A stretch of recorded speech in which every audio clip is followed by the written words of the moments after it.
সবাইকে আসসালামু আলাইকুম। আমরা আপনাদেরকে দেখাবো আজকে আমরা চটপটি ফুচকা বানিয়ে খাবো। তাই কি কি এনেছি দেখেন। এখানে সব ধরনের মশলা আছে, কাঁচামরিচটা বেটে এখানে যে চটপটি বানানোর জন্য ফুচকার মশলাটা তৈরি করে নিচ্ছি। এখানে আলু ডাল দিয়ে দিয়েছি, ডালটা সিদ্ধ করে নিয়ে আসছিলাম। তো এখন আমরা এখানে বিট লবণ দিয়ে দিচ্ছি। ফুচকাটা বানাতে যা যা লাগে তাই দিয়ে দেবো আমরা এখন। এখানে কাঁচামরিচটা বেটে রেখেছিলাম সেটা দিয়ে দিলাম। কাঁচামরিচটা যে যতটুকু ঝাল খায় সেই পরিমাণ মতো ঝালটা দিয়ে দিবে। ডাল সিদ্ধ করার সময় আমাদের গ্যাস চলে গেছে, তারপরে গ্যাস আমরা আরেক জায়গায় গিয়ে সেখান থেকে ডালটা সিদ্ধ করে নিয়ে আসছি, কারণ গ্যাস আস্তে আস্তে রাত্রেবেলা আসবে।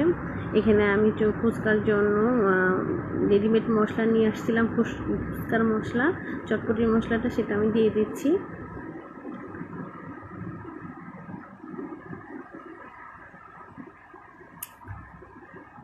এখন আমি সাথে বিট লবণটা দিয়ে দিচ্ছি। বিট লবণটা দিয়ে এখানে এখন ভালোভাবে মশলাটাকে মাখাবো, কারণ এখানে মরিচ দিয়ে দিচ্ছি। মরিচটা বেটে রেখেছিলাম, সুন্দর করে ভেজে মরিচটা ফাঁকি করেছি ব্লেন্ডারে।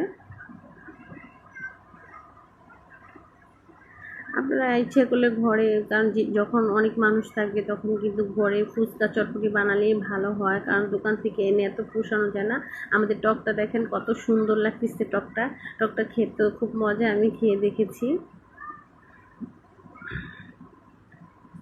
টকের উপরে একটু মশলা দিয়ে দিচ্ছি যাতে আর একটু গ্রান বের হয়, আর খেতে যাতে আর একটু মজাদার হয়, ভালো লাগে, এর জন্য।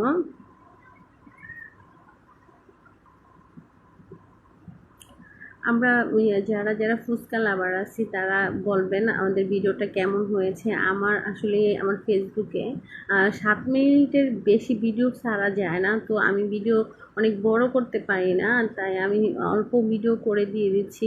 কারণ আমি কয়েকটা ভিডিও করেছি, সেটা আমাকে কেটে কেটে দিতে হয়েছে, কারণ আমার 7 মিনিটের বেশি ভিডিও ফেসবুকে দেওয়াই যায় না। এখন আমি ফুচকাটা বানিয়ে নিচ্ছি।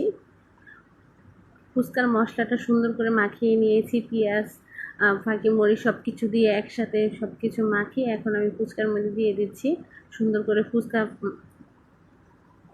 আপনাদেরকে দেখাবো। ফুচকাগুলো একেবারে সুন্দর করে বেশি বেশি করে, যেহেতু ঘরে বানিয়েছি, বেশি বেশি করে ফুচকার ভিতরে ভরে দিয়ে দিচ্ছি।